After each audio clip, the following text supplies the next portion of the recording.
கடுகளை ஒன்று மட்டும் சொல்கிறேன். அப்போ ஜனங்களை ஏமாற்றி கோடி கோடியாக சம்பாதிக்கிற அரசு அது குத்தாசை இல்லை. அம்மா அப்பா தங்கச்சி பாசனத்தில் எவனா ஒருத்தன் இந்த அப்பா பொண்ணு போல கை வச்சிங்க அவனை பீஸ் ஆக்கினோன்னே ஆண்டவன் சொல்கிற அருணாசலம் முடிக்கிறேன் சொல்லிட்டு. അപ്പോൾ ഇന്നത്തെ നമ്മൾ ഡെലിവറി ഒരു സ്പെഷ്യൽ ഗസ്റ്റിനാട്ടോ. നമ്മുടെ മറിമായ മണിയേട്ടനാണ് ഇന്ന് നമ്മൾ വാഹനം കൈമാറാൻ പോകുന്നത്. ഷൊർണൂർ മണിയേട്ടൻ. തീർച്ചയായിട്ടും നിങ്ങൾക്ക് എല്ലാവർക്കും ഞാൻ പരിചയപ്പെടുത്തേണ്ട ആളൊന്നുമല്ല, എല്ലാവർക്കും അറിയാവുന്നത് തന്നെ ആവും. അപ്പോൾ മണിയേട്ടനാണ് ഇന്ന് നമ്മൾ വാഹനം കൈമാറാൻ പോകുന്നത്. അപ്പോൾ ഏതായാലും നമുക്ക് മണിയേട്ടനെ കിട്ടി. മണിയേട്ടൻ്റെ വാഹന വിശേഷങ്ങൾ, ഒരു പുതിയൊരു വാഹനം ഇന്ന് മണിയേട്ടൻ വാങ്ങുകയാണ്, അതിൻ്റെ വിശേഷങ്ങൾ. മണിയേട്ടനെ കിട്ടിയപ്പോൾ ഒരു വടിക്ക് രണ്ട് പക്ഷിയാണെന്ന്. ഒരു ഡെലിവറി നമുക്ക് കിട്ടി, മണിയേട്ടൻ്റെ ഒരു ഇൻ്റർവ്യൂ കിട്ടി. മണിയേട്ടാ ചെറിയൊരു ഇൻ്റർവ്യൂ നമുക്ക് പ്രേക്ഷകർക്ക് വേണ്ടിയിട്ട് മണിയേട്ടനൊന്ന് നമ്മളൊപ്പം കൂടെ നമ്മൾ വീഡിയോയിൽ തീർച്ചയായിട്ടും. അപ്പോൾ മണിയേട്ടൻ്റെ മക്കളും വന്നിട്ടുണ്ട്, മക്കളും മോൻ്റെ സുഹൃത്തുക്കളൊക്കെ വന്നിട്ടുണ്ട്. ഇതാണ് മണിയേട്ടൻ്റെ മോന്. പേരെന്താ പറഞ്ഞു? അഭിഷേക്. അപ്പോൾ തീർച്ചയായിട്ടും മണിയേട്ടാ, ജീവിതത്തിൽ ആദ്യമായിട്ട് വാങ്ങിച്ച വണ്ടി ഏതാണ്? കാർ ആദ്യമായിട്ട് മേടിച്ചത് ആൾട്ടോ 800 നിൽക്കുന്ന വണ്ടി. എത്ര വർഷമായി? അത് ഞാൻ മേടിച്ചിട്ട് 9 വർഷമായി. 9 വർഷമായി. അപ്പോൾ ആ വാഹനം നമുക്ക് ഇന്ന് ഏൽപ്പിച്ചിട്ടാണ് മണിയേട്ട അടുത്തൊരു വാഹനം വാങ്ങിക്കണത് അല്ലേ മണിയേട്ടാ? അപ്പോൾ ഒരു പുതിയ വണ്ടി മേടിക്കണം എന്നൊരാഗ്രഹം, പിന്നെ ഒരു ചെറിയൊരു ആർട്ടിസ്റ്റൊക്കെ ആയപ്പോൾ കൊണ്ടുപോയി നിർത്തുമ്പോൾ ഒരു കാണാനൊരു വേണമെന്നൊരാഗ്രഹം, ഒന്നും അങ്ങോട്ട് വലിയ നിലയിൽ എത്തിയിട്ടില്ല എന്ന വണ്ടിയുടെ ഒരു മോഹമൊക്കെ ആയിട്ട് വന്നപ്പോഴാണ് നമ്മുടെ സുഹൃത്ത് എനിക്കാണെങ്കിൽ എനിക്ക് പറ്റിയൊരു വണ്ടി പറഞ്ഞ്, വണ്ടിയെ കുറിച്ച് ഒന്നും അറിയില്ല, ഞാൻ അദ്ദേഹത്തെ വിശ്വസിക്കുന്നു, അദ്ദേഹം തരുന്ന വണ്ടി ഞാൻ സന്തോഷത്തോടെ സ്വീകരിക്കും. വാങ്ങിക്കാൻ വന്ന വണ്ടി വേറെ ഏതോ ബ്രാൻഡ്, വേറെ ഏതോ ഒരു വണ്ടിയായിരുന്നു മണിയേട്ടൻ ചോദിച്ചത്. പക്ഷെ നമ്മൾ കൊടുത്തത് മണിയേട്ടന് ഇണങ്ങിയ ഒരു വണ്ടി തന്നെ നമ്മൾ സെലക്ട് ചെയ്ത് കൊടുത്തിട്ടുണ്ട്. സന്തോഷം ഉണ്ടായില്ല? തീർച്ചയായിട്ടും. അപ്പം അന്ന് അൾട്ടോ 800 വാങ്ങിച്ചത് പുതിയത് വാങ്ങിച്ചതാണോ അതോ?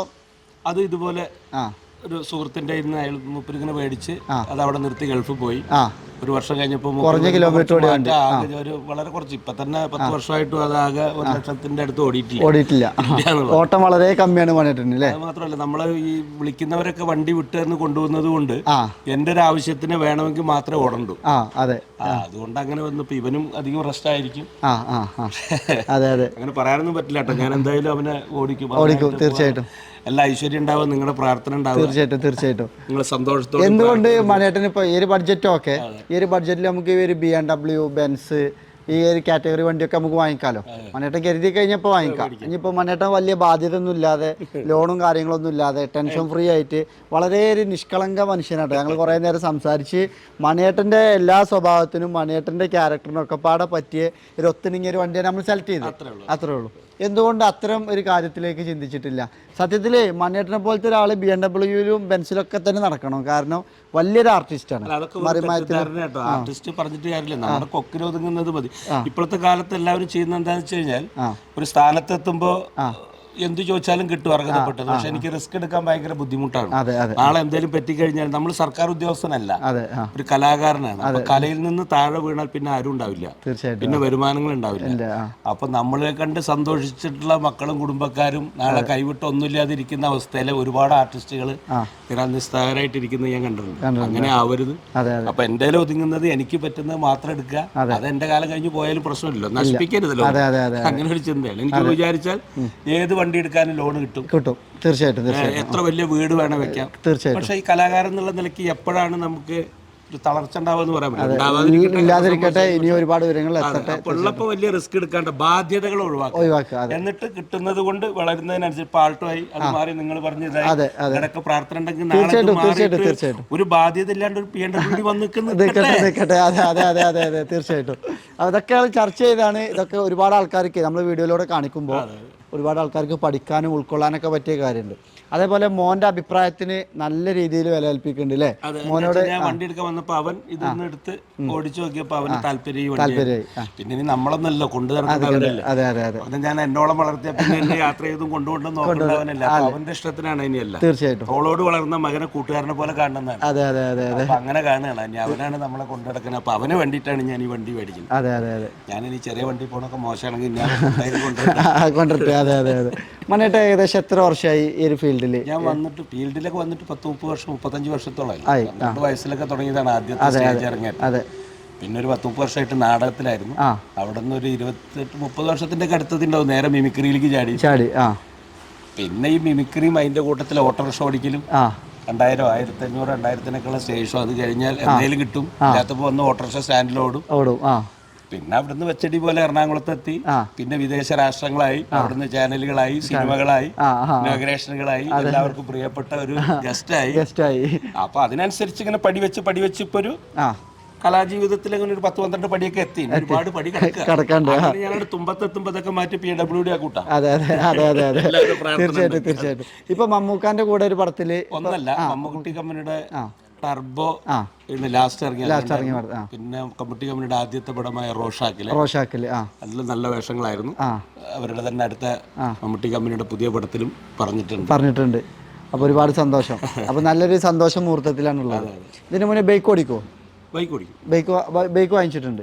വീട്ടിലുണ്ട്.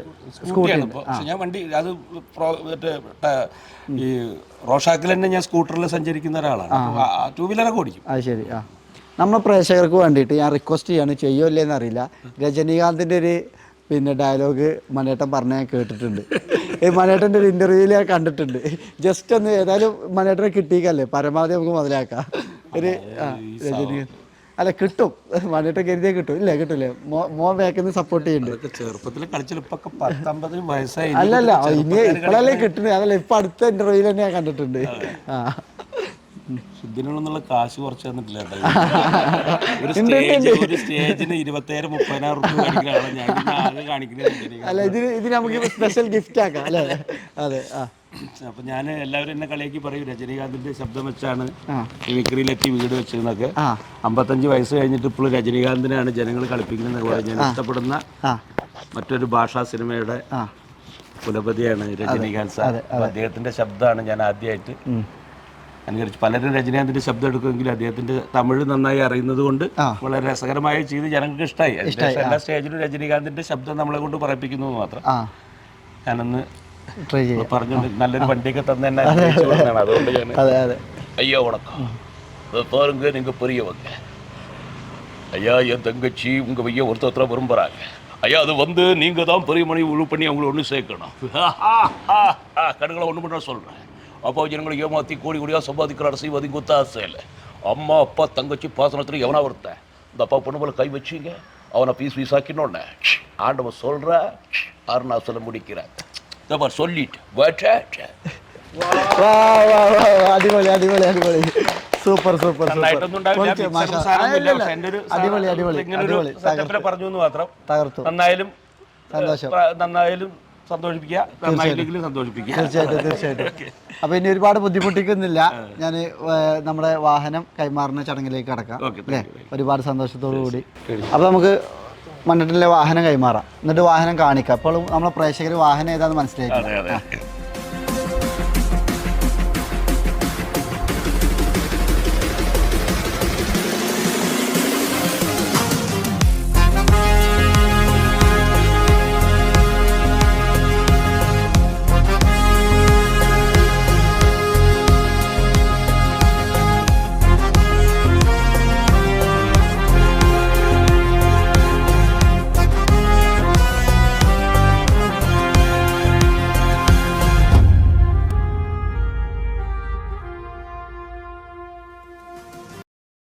വണ്ടിയെക്കുറിച്ച് അറിയാത്തവർ, ഇതുപോലുള്ളവരൊക്കെ ഓരോ സ്റ്റേജിൽ നിന്ന് ഒരു സ്റ്റേജിൽ എത്തുന്നവരൊക്കെ വിശ്വസിച്ച് നമ്മുടെ സുഹൃത്തിൻ്റെ അടുത്ത് സവാരിയിൽ വന്നാൽ അബദ്ധങ്ങളിൽ ചെന്ന് ചാടാത്ത നല്ല വണ്ടികൾ കിട്ടും എന്നൊരു വിശ്വാസമുള്ളത് കൊണ്ടാണ് ഞാൻ വന്നത്. പലരും പറഞ്ഞു കേട്ടിട്ടുള്ള അറിവുകൊണ്ട് ആത്മാർത്ഥമായിട്ട് സേവനം ചെയ്യുന്നത് കൊണ്ടായിരിക്കുമല്ലോ പ്രശസ്തരാകുന്നതും മറ്റുള്ളവർ അറിയുന്നതൊക്കെ.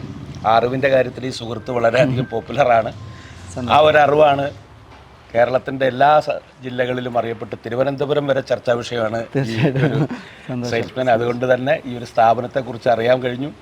എൻ്റെ മറിമായത്തിൽ തന്നെ മറ്റുള്ളവരും ഈ ഫീൽഡിലുള്ളവരും പലരും പറയാറുണ്ട്, അങ്ങനെ വണ്ടി എടുക്കുകയാണ് പരിചയമില്ലാത്തവരാണെങ്കിൽ ഒരിക്കലും ചെന്നൊരു ചതി പെടാതിരിക്കണമെങ്കിൽ ഇവിടെ വരണം എന്ന് പറഞ്ഞു കേട്ട അറിവിലാണ് ഞാൻ നേരെ ഇവിടെ എത്തിയത്. അതെനിക്ക് അനുഭവമായിട്ടുണ്ട്. ഇപ്പൊ ഞാൻ കാലെടുത്ത് വെച്ചിട്ടേ ഉള്ളൂ. ബാക്കി ഞാൻ കോൺടാക്ട് ചെയ്തുകൊണ്ടിരിക്കുക, എങ്ങനെയുണ്ട് നോക്കട്ടെ. പ്രാർത്ഥനയും നമ്മളോടുള്ള പ്രാർത്ഥന എപ്പോഴുള്ള കോൺടാക്ട് ഒക്കെ ഉണ്ടെങ്കിൽ ഇതും മാറി ഞാൻ നേരത്തെ പറഞ്ഞ പോലെ PNW എത്തുമ്പോഴും ഞാൻ ഇവിടുത്തെ തീർച്ചയായിട്ടും ഞാൻ ചെയ്യുള്ളൂ. തീർച്ചയായിട്ടും.